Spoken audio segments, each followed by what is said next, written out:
नमस्कार दोस्तों।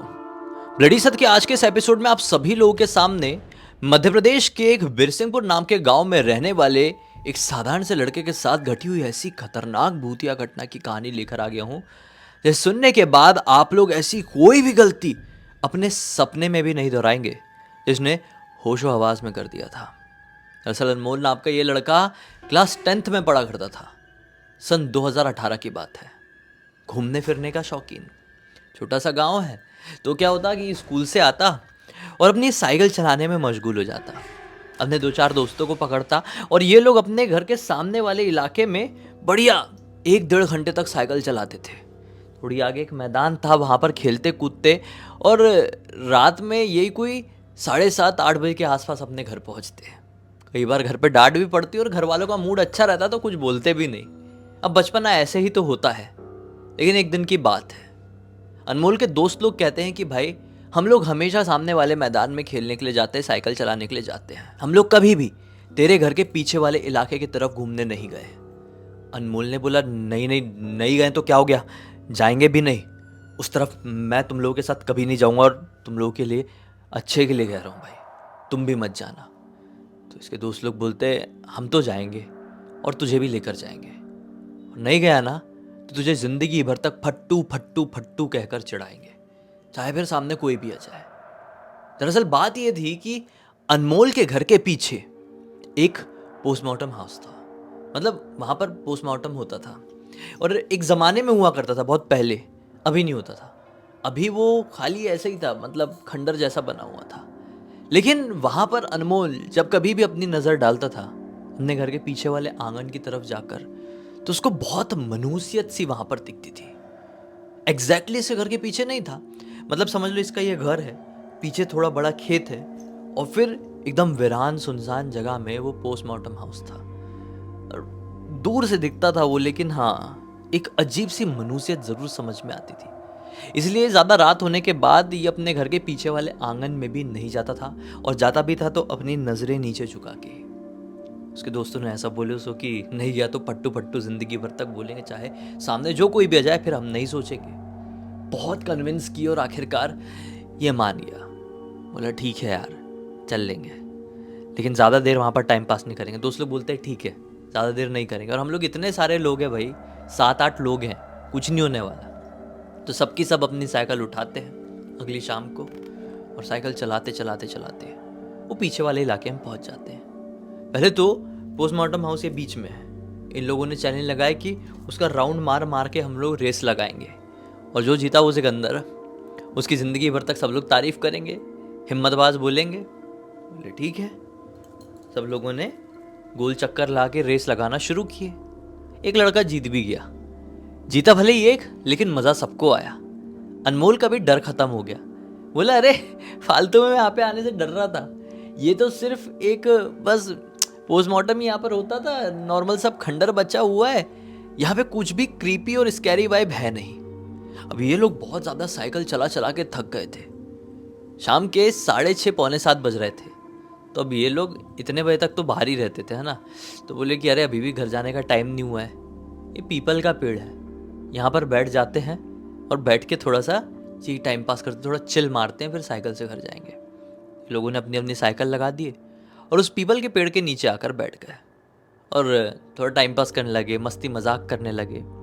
अचानक से अनमोल की नज़र पीपल के पेड़ के एक ऐसे हिस्से पर पड़ती है जहाँ पर वो पेड़ की जो ऊपर की छाल है वो उखड़ी हुई है। उसने उस छाल को ध्यान से देखा तो क्या पाया कि उस छाल के अंदरूनी हिस्से में ना लाल लाल खून जैसा लगा हुआ है। देखकर ऐसा लग रहा था कि पेड़ का खून निकला है। अनमोल ने ऐसा उसको हाथ से टच किया, ऐसा सूंघा, स्मेल नहीं थी, लेकिन ये प्रॉपर ऐसा लग रहा था कि पेड़ से खून निकला है। तो अनमोल अपने दोस्तों को दिखा के हंसने लगा, अरे देखो ये पेड़ से भी खून निकला है, जैसे किसी ने इसको मारा और ये बच्चों के जैसे बह बह करके रोने लगा होगा और ऐसा खून निकला होगा, बेचारे की पट्टी करने के लिए भी कोई नहीं है, ऐसा बोल के हंसने लगा। और इसके सारे दोस्त हंसने लगे, हंसी उड़ाए, कुछ नहीं हुआ। इन लोगों ने फिर थोड़ी देर बाद सोचे कि चलो अब घर चले जाते हैं। ये लोग साइकिल उठा के अपने घर की तरफ बढ़ने लगे, अंधेरा हो चला था ना अब। तो अचानक से ये पेड़ जोरों का हिलने लगा। हवा आती, हिलता तो समझ में आता। ये पेड़ बिना हवा के ऐसे ऐसे हिल रहा था जैसे कि अभी गिर जाएगा, जैसे कोई इंटेंशनली इतने बड़े पेड़ को हिला रहा हो। ये डर के उस पेड़ की तरफ सब लोगों ने देखे, बोले ये कैसे हो सकता है यार, भूकंप भूकंप तो नहीं आ रहा है। बोले नहीं, भूकंप आएगा तो जमीन तो हिलेगी। सारे दोस्तों ने ये बात की। कितने में एक दोस्त डर के मारे रोने लगा, मुझे डर लग रहा है भाई, वैसे भी ये जगह अनमोल बता रहा था अच्छी नहीं है, तुम लोग साले जबरदस्ती करके कसम वसम देकर इधर पर लेकर आ गए हो। दरअसल इस दूसरे वाले दोस्त को भी कसम वसम देकर जबरदस्ती करके मनाए थे और यहाँ पर लेकर आए थे। अनमोल का डर तो निकल गया था, लेकिन ये एक दूसरा वाला दोस्त तो मन में दबाकर बैठा हुआ था अपना डर। लेकिन अचानक से अंधेरे में इस पेड़ को ऐसा हिलते हुए देखा तो उसका वो डर रहा नहीं गया अंदर, और वो चिल्ला चिल्ला कर रोने लगा। बोला भागो सालो, तुम भाड़ में जाओ, आज के बाद तुम्हारे साथ कभी मैं घूमने खेलने नहीं आऊँगा, मैं तो चला अपने घर। और वो तेज़ी से पैडल मार के अपने घर तरफ भाग कर चले गया भाई। ये सारे दोस्त भी उस पेड़ की तरफ देखे, अंदर से सबको डर लगा है कि ऐसा कैसा हिल रहा है, और ये दोस्त को रोता हुआ देखे तो इनको भी डर लग गया। अभी अभी तक कोई डर नहीं रहा था तो डर इनका भी कंट्रोल था, लेकिन एक जन डर जाए तो फिर लगभग सबको डर लग जाता है। तो ये लोग भी अपनी साइकिल उठाए, डरते डराते अपने घर की तरफ निकल पड़े। भाई घर पर आए, सब कुछ ठीक था। शायद इन लोगों ने वहाँ पर क्या हुआ था अपने दिमाग से निकाल भी दिए होंगे। अब बात करते हैं सिर्फ अनमोल की। अनमोल अपने घर पर आकर खाना वाना खाया और सोने के लिए चले गया। रात में 1 बजे के आसपास सो रहा था अपने कमरे में। उसकी ऐसी आंख खुलती, नींद खुलती है। वो देखता है कि इसे कमरे में कुर्सी रखी हुई और उस कुर्सी के ऊपर कोई औरत बैठी हुई, हरे रंग की साड़ी पहनकर। इसको लगा कि मम्मी होगी। ये करवट बदलता है और फिर सो जाता है। फिर 15-20 मिनट बाद इसकी वापस से आंखें खुलती है। ये देखता है कि वो हरे रंग की साड़ी वाली औरत उधर कुर्सी की तरफ नहीं, करवट बदल के जो लेटा हुआ हूँ यहाँ पर पलंग में ही बैठी हुई है इसकी तरफ पीट करके। इसने बोला, मम्मी मेरे रूम में क्या कर रही हो यार, अपने रूम में जाके सो क्यों नहीं जाती। वो औरत झट से इसकी तरफ पलटती है। उसे काले रंग का चेहरा और लाल लाल आंखें देखकर इसकी तो हवा टाइट हो गई। वो औरत इसकी मम्मी थी ही नहीं, वो कोई और ही औरत थी जो बहुत डरावनी दिखाई दे रही थी। लिटरली बहुत ज़्यादा स्कैरी। पिच ब्लैक उसकी स्किन कलर था। उसकी जो आंखें थी वो इस प्रकार से लाल थी कि जैसे मानो कि वो लगभग 2-3 साल से सोई ना हो। उसके आंसू बह रहे थे और आंखों से जो कीचड़ निकलता ना वो पूरी ऐसी आंख में भरा हुआ था। उसका चेहरे की बनावट भी, फेस कट भी बहुत ज्यादा क्रीपी था। वो बस ऐसे करके इसको देखी जा रही थी। ये बोला, कौन हो आप और मेरे कमरे में ऐसे आके क्यों बैठी हुई हो?" औरत ने कुछ बोली नहीं, एकदम इसके पास आई, अपना मुंह इसके मुंह के पास लेकर आई, और उस औरत के मुंह से भी बहुत गंदी स्मेल आ रही थी। और इसे देखकर एक तरीके से वशीभूत जैसा हो गया, उसके वश में हो गया। वो औरत अब इसका हाथ पकड़ी, इसका हाथ पकड़ के उसको उसके बिस्तर से उठाई है और लेकर जाने लगी। ये कुछ बोलना चाह रहा था, वहां पर रुकना चाह रहा था, उस औरत के साथ नहीं जाना चाह रहा था, लेकिन इनमें से वो कुछ भी नहीं कर पा रहा था। वो ना चाहते हुए भी औरत उसका हाथ पकड़कर लेकर जा रही है और वो उसके पीछे पीछे जा रहा है। दरवाज़ा खोला इसी ने, मेन दरवाज़ा खोला इसी ने, घर का मेन गेट खोला इसी ने, ये बाहर निकला है और वो औरत कहीं और नहीं, इसको उसी पोस्टमार्टम की तरफ, पोस्टमार्टम जो हाउस था ना उसी तरफ लेकर जा रही थी। अभी इसका दिमाग पूरी तरीके से काम कर रहा है, क्या हो रहा है क्या नहीं मेरे साथ, लेकिन ये अपने दिमाग को कंट्रोल नहीं कर पा रहा। मतलब इसका दिमाग अब इसके शरीर का साथ पूरी तरीके से छोड़ चुका है। इसको मालूम था कि ये जो औरत मुझे वहाँ तक लेकर जा रही है वो ये नॉर्मल औरत है ही नहीं, ये पक्का कोई चुड़ैल भूतनी है, क्योंकि ऐसी कोई नॉर्मल औरत दिखाई नहीं देती है। और बंद घर में जो घर, जो दरवाज़ा, जो कमरा अंदर से बंद है, वो नॉर्मल औरत वहाँ पे घुस ही नहीं सकती। ये भूतनी है, इसको लेकर जा रही, लेके जा रही है। किस्मत से ये उधर जाने का, वो हाउस की तरफ, मुर्दा घर की तरफ जाने का जो रास्ता था, उस रास्ते में एक छोटा सा दुर्गा जी का मंदिर भी था। दुर्गा जी का मंदिर इसको दिखाई दिया जाते जाते, उसने मन में ही आंख बंद करके दुर्गा माता का नाम लेना शुरू कर दिया, उनके मंत्र पढ़ना शुरू कर दिया। ये दुर्गा माता का भक्त था और इसको मंत्र, उनका जाप, दुर्गा सप्तशती सब कुछ आता था। दुर्गा सप्तशती का पाठ पढ़ने लगा ये। आप विश्वास नहीं मानेंगे, वो औरत चलती चलती रुकी, इसकी तरफ गुस्से में देखी, कुछ रिएक्ट नहीं, सिर्फ गुस्से में देखी है, इसका हाथ छोड़ी और वो पीपल के पेड़ की तरफ चली गई। इसका दिमाग अभी भी काम नहीं कर रहा था कि मुझे क्या करना है। बस एक चीज समझ में आ रही थी, ये दुर्गा मंदिर है सामने, मैं वहां पर जाकर बैठ जाता हूँ। कि दुर्गा मंदिर की सीढ़ियों में जाकर बैठ गया। अब किस्मत से, ये किस्मत ही कहेंगे, कोइंसिडेंस कहेंगे, कि मम्मी को घर पे समझ में आ गया था कि मेरा लड़का दरवाज़ा खोल के इतनी रात गए बाहर निकला है। तो उसकी मम्मी ने उसके पापा को उठा दी थी और ढूंढते ढूंढते इसी तरफ आ रही थी। इसके मम्मी पापा को जैसे इसने देखा कि इसको लेने के लिए आ रहा है, तो ये अब एक्चुअल रियलाइजेशन में आया, उस चुड़ैल की, उस पिशाचनी की वशीभूत से बाहर निकला और वहां पर बेहोश हो गया। डर अब बहुत जोर का लगा। वो डर यहाँ पर समाया हुआ था, यहाँ से यहाँ का कनेक्शन और यहाँ से पूरे शरीर का कनेक्शन टूट गया था ना। जैसे ही मम्मी पापा को देखा, दुर्गा माता की शक्ति की वजह से इसका वो चीज़ टूटा और कनेक्शन जैसी हुआ, तो इसको अब धक्का से ऐसा डर लगा और ये वहीं पर मुंह के बल बेहोश। मम्मी पापा समझ गए कि कुछ बड़ी गड़बड़ है और ये उस पीपल के पेड़ की तरफ जा रहा था। मम्मी पापा को समझ में आ गया, तुरंत उसको लेकर उसी दुर्गा माता के मंदिर के पुजारी जी के घर पर गए। पुजारी जी का घर थोड़ी आगे ही था। रात में जोर जोर से दरवाज़ा खटखटाया। पुजारी जी भी अच्छे आदमी बेचारे, बोले कि अंदर आ जाओ। वृद्ध आदमी थे, बोले अंदर आ जाओ। उन्होंने भी माता जी के बहुत सारे मंत्रों का जाप किए। बोले इसको मंदिर लेकर चलो। मंदिर लेकर गए और फिर बोले हो ना हो, इसके ऊपर वो पेड़ पे रहने वाली ब्रह्म पिशाचिनी आ गई थी। वो ब्रह्म पिशाचिनी काफ़ी सैकड़ों सालों से उस पेड़ के ऊपर रहती है।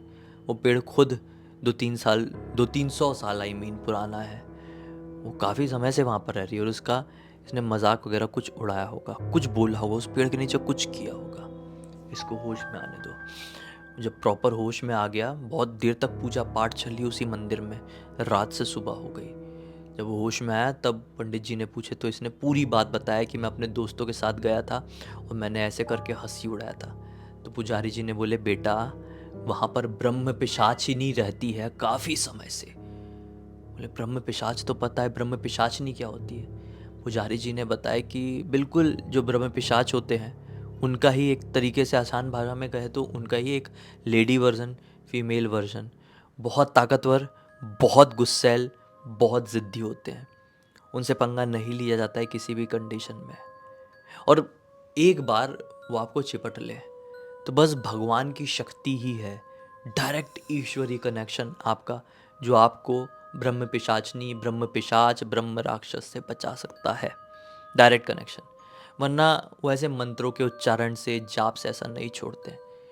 तो इसके मम्मी पापा बोलते हैं अनमोल के कि तो क्या दुर्गा माता खुद बचाने आई हमारे बच्चे को? तो पुजारी जी कहते हैं कि वैसे ही समझ लीजिए। इसे किसी जन्म के अच्छे पुण्य कह लो, आपके जन्म के अच्छे पुण्य कह लो, इसके जन्म के अच्छे पुण्य कह लो, जो भी समझना है समझो। दुर्गा माता खुद समझ लो आपके लड़के को बचाई है, वरना इसकी जान बच ही नहीं सकती थी। जैसा ये बता रहा है कि वो चुड़ैल खुद इसका हाथ छोड़कर पेड़ की तरफ गई है। बोले बेटा कसम खा ले, आज के बाद से तू कभी उस पीपल की पेड़ की तरफ नज़र उठाकर भी नहीं देखेगा। अगर देख लिया तो इस बार उसने छोड़ दी है, अगली बार वो ब्रह्म पिशाचनी है, तुझे गलती से भी नहीं बख्शेगी। तो बस इसने कसम खा लिया। डर के मारे वहाँ पर बहुत रोया। होश आने के बाद घर पर आया। फिर जब शाम हुई ना भाई, दोस्तों से मिला, दोस्तों को इतनी गालियाँ दिया, बोला कि सालों मैं तुम्हारे साथ, तुम्हारे चक्कर में कभी ऐसी जगह नहीं जाऊँगा, मेरे साथ ऐसा ऐसा हो गया। उसके दोस्तों ने उसकी बातों पर विश्वास तो नहीं किए, लेकिन जो कुछ भी हुआ वो इसकी मम्मी पापा, पुजारी जी और इसको खुद को पता है। और सिर्फ लोग इसकी बताई हुई कहानी, घटना ही सुन सकते हैं, खुद फील नहीं कर सकते। मैं समझ सकता हूँ कितना डर लगा होगा बेचारे को। क्लास 10th में पढ़ने वाला। इसका कहना है कि आज भी 7 साल पहले घटी उस घटना को याद करता हूँ, इमेजिन करता हूँ ना, तो मेरे सर से लेकर पैर तक रोंगटे खड़े हो जाते हैं और सिहर सा जाता हूँ।